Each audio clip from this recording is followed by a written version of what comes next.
Somewhere in America right now, someone is shaking hands on a brand new car, and the company that built it will be dead before the loan is paid off.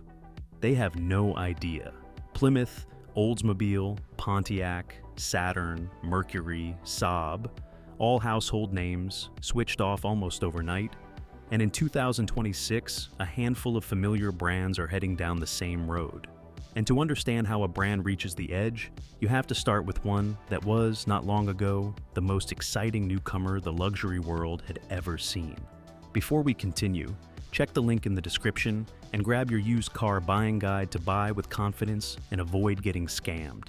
Number 5. Infiniti. In the early 1990s, Infiniti was one of the most exciting names in the business. Nissan had created it to take on BMW, Lexus, and Mercedes-Benz.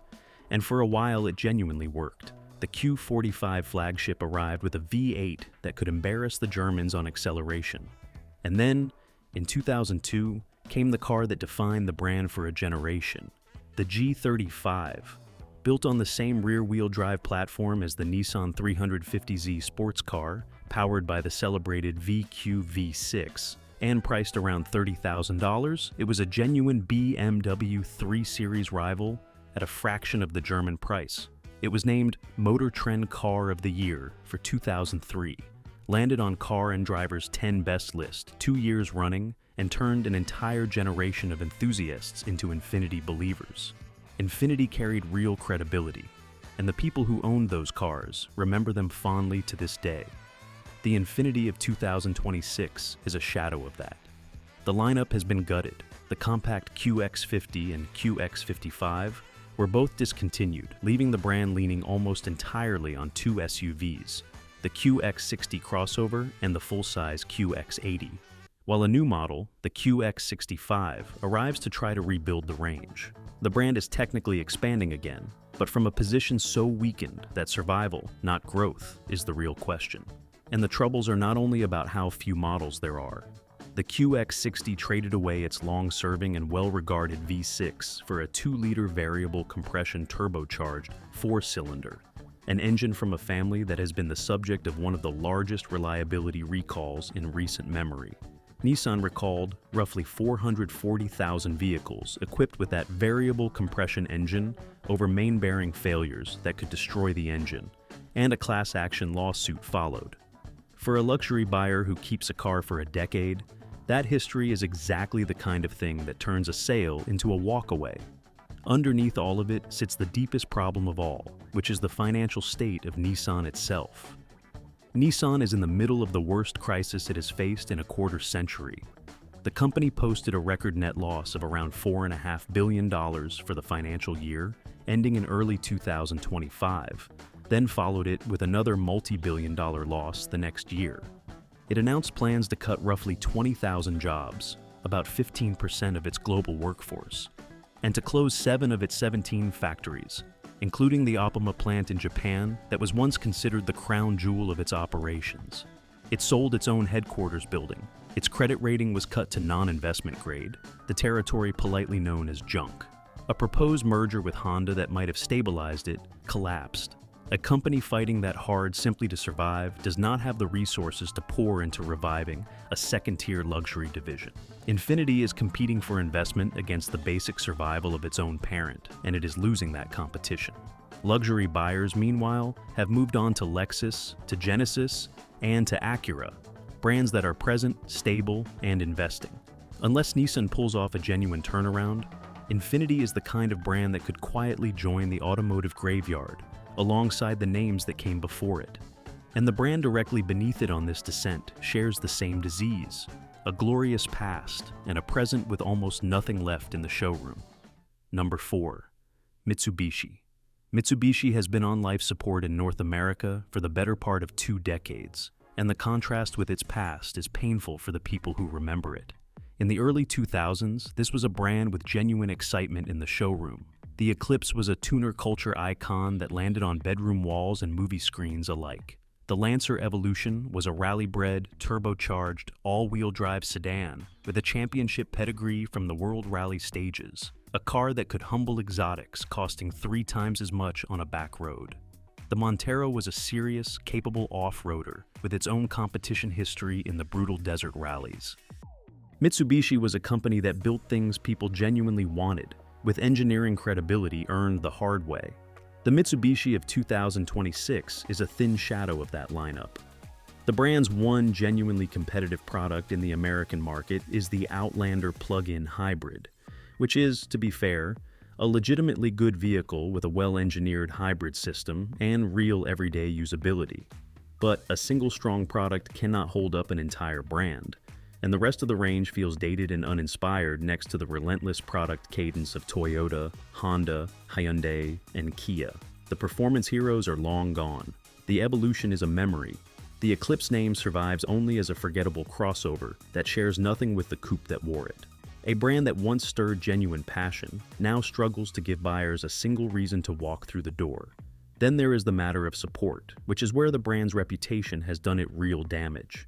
Mitsubishi advertises a long 10-year powertrain warranty, and on paper that sounds reassuring. But a warranty is only as good as the dealer network behind it. And Mitsubishi's American dealer network has thinned out badly over the years.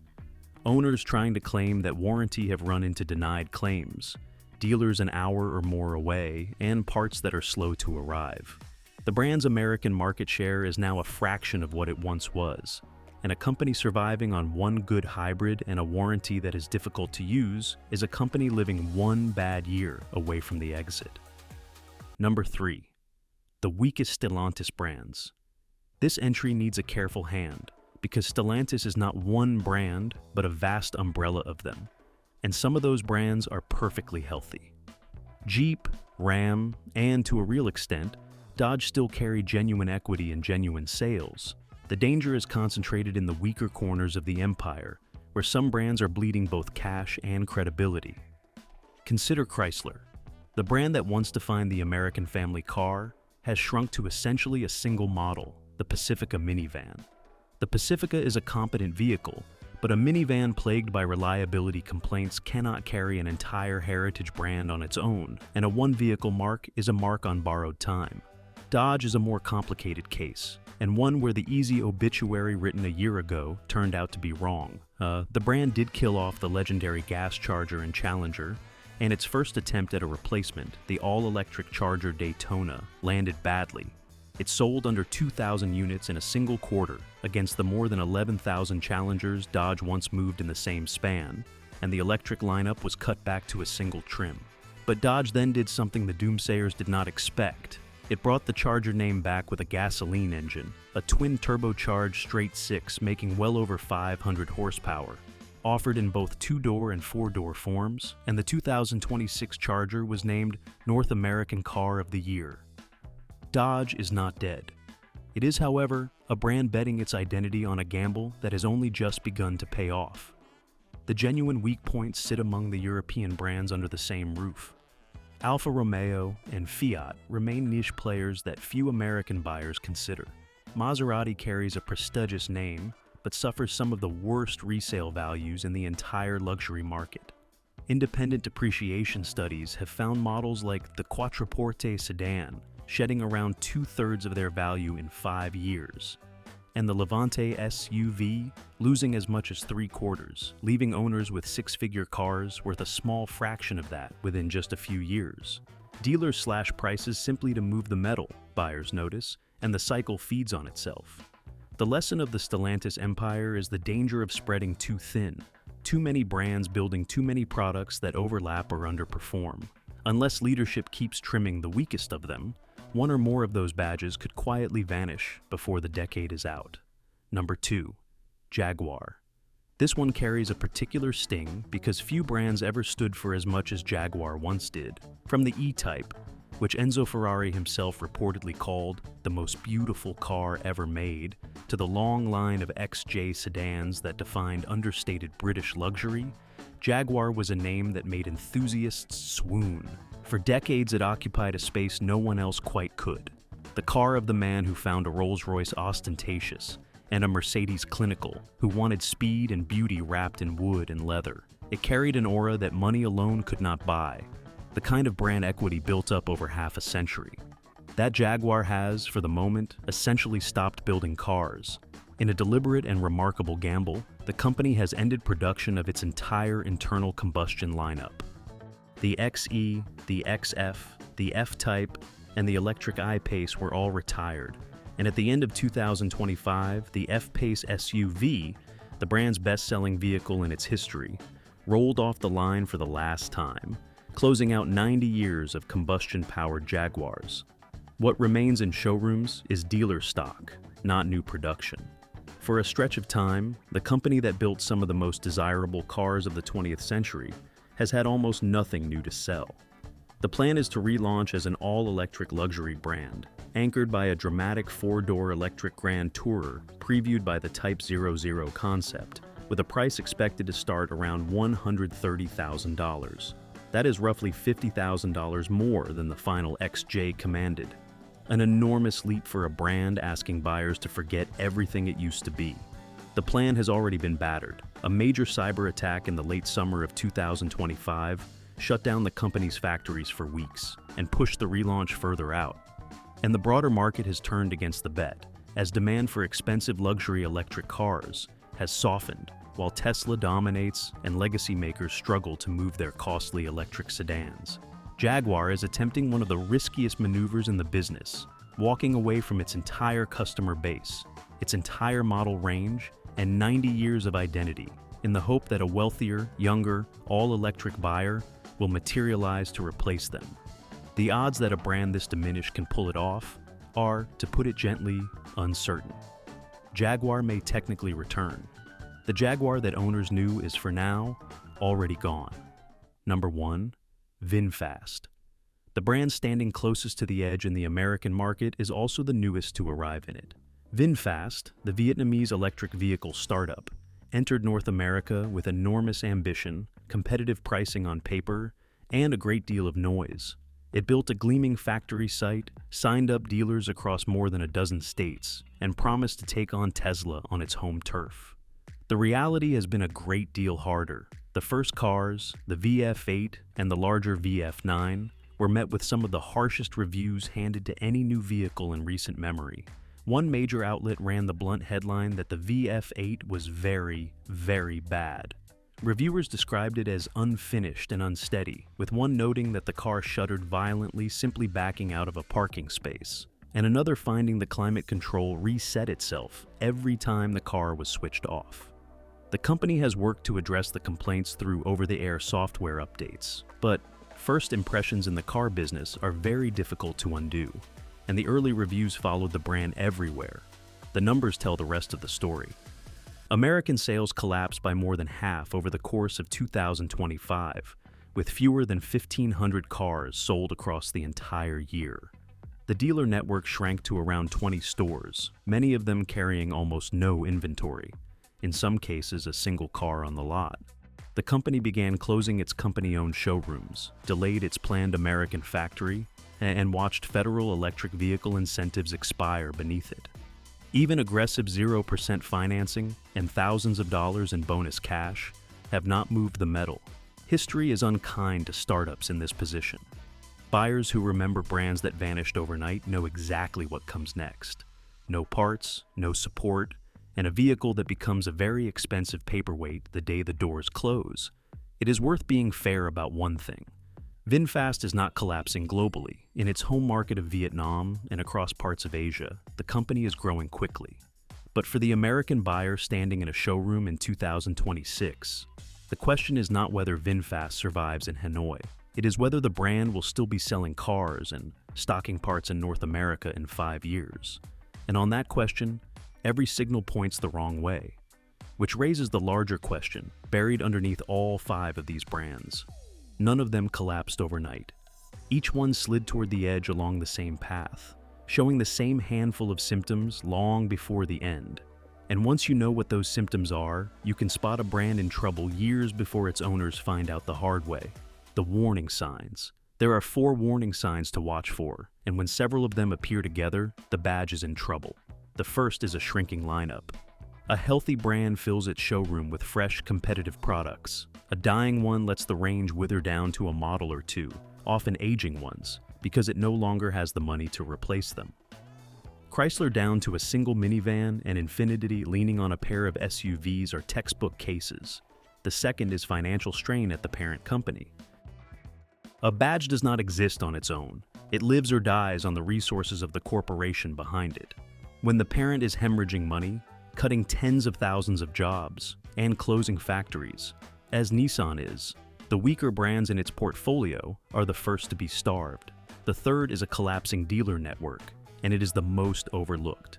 When American Suzuki filed for bankruptcy and quit the United States car market in 2012, it had only around 260 dealers nationwide, against well over 1,000 for the major brands. Suzuki was caught in a death spiral that every shrinking brand knows. Too few dealers to sell enough cars, and too few sales to fund more dealers. A thin dealer network does not just make a car hard to buy. It makes it hard to service, hard to warranty, and hard to resell. Mitsubishi sits in exactly that trap today.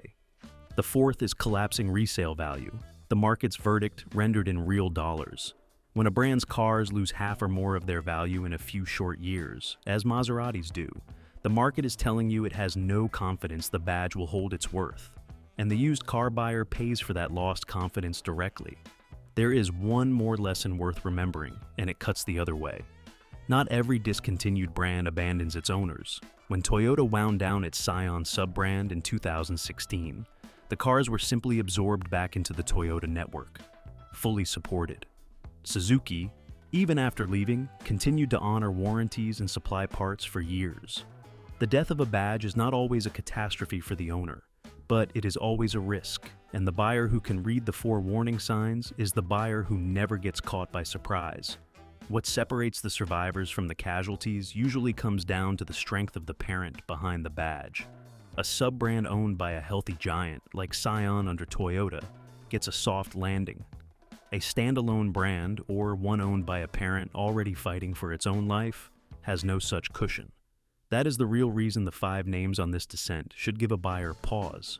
It is not that any one of their cars is bad. It is that, in every case, the safety net beneath the badge has grown thin, and a badge with no safety net is a promise no one can guarantee. The 5 brands share a common shape, even though they arrived at the edge by very different roads. Thin or troubled lineups. Financial strain, whether at the brand itself or the parent company behind it. And above all, the slow erosion of the one thing a badge is supposed to guarantee, the confidence that the company will still be there to stand behind the car. It is worth remembering why this matters to the person actually writing the check. A car is one of the largest purchases most people ever make, and the badge on the hood carries hidden value that does not show up on the window sticker. It determines resale value years down the road. It determines whether parts and service will be available when the warranty has expired. It determines whether the warranty itself will be honored at all. When a brand disappears, every one of those promises disappears with it, and the owner is left holding the loss. Meanwhile, the brands pulling ahead are the ones that have spent decades earning exactly that trust. Toyota, Honda, Hyundai, and Kia are thriving for an unglamorous reason. They consistently deliver value, reliability, and support, and buyers reward them for it. With vehicle prices and ownership costs as high as they have ever been, no one wants to gamble on a name that might not be around to honor its commitments. The automotive industry has always been brutal, and consumers vote with their wallets. Once trust is broken, it is nearly impossible to win back. It is worth being clear-eyed about what all of this means in practice. A struggling brand is not automatically a bad purchase. A deeply discounted car from a mark on the edge can be a genuine bargain for the buyer who walks in with eyes open, who confirms that parts and service will be there, who accepts that resale value may be soft, and who pays a price that already reflects the risk. The danger is not the brand. The danger is paying full price and full confidence for a badge the market has already begun to doubt. The owners who got burned by the names that vanished before were not foolish people. They simply trusted a promise that the company could no longer keep, and no one warned them in time to protect themselves. That is why Infiniti, Mitsubishi, the weakest of the Stellantis brands, Jaguar, and VinFast, all find themselves living on borrowed time, while the dependable names quietly pull further ahead. Before you go, Check the link in the description to grab your used car buying guide and avoid getting scammed or overpaying. Trust me, this will help you a lot. Now click on this next video to see the names we are losing right now. The legendary cars and storied models being discontinued in 2026. The end of nameplates that defined entire generations. Quietly disappearing from showrooms while almost no one is watching.